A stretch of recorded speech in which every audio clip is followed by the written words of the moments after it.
नमस्कार मित्रांनो, मी आदित्य शिंदे माझ्या यूट्यूब चॅनलवर तुमच्या सर्वांचे सहर्ष स्वागत करीत आहे.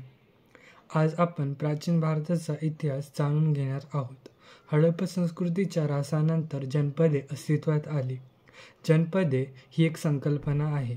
जनपद म्हणजेच एक छोटेसे राज्य. जनपदे ही मूळ उत्तर भारतीय प्रदेशात अस्तित्वात आली. भारतात एकूण 16 जनपदे होती.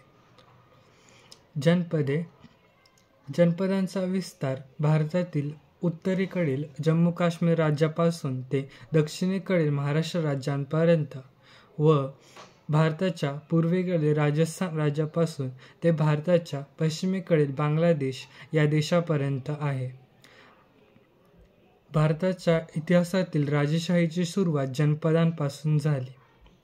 जनपदांचा राज्यकारभार 2 प्रकारे पाहिला जात असे. पहिला प्रकार म्हणजे राजेशाही, ज्यात राजा प्रमुख होता व त्याचे एक मंत्रिमंडळ असायचे व तेच राज्यकारभार बघायचा. राजा हा मुख्य असायचा. व दुसरा प्रकार म्हणजे गणपरिषद.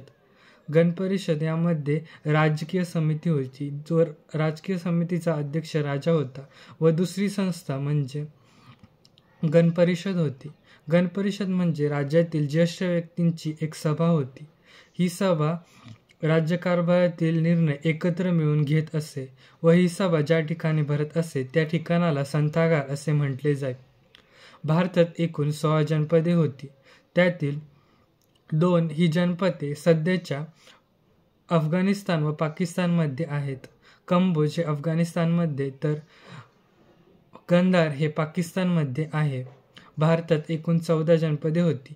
ती म्हणजे कुरु, मत्स्य, शूरसेन, पांचाळ, कोसल, मल्ल, वृज्जी, अंग, मगध, काशी, वत्स, चेदी, अवंती, अश्मक.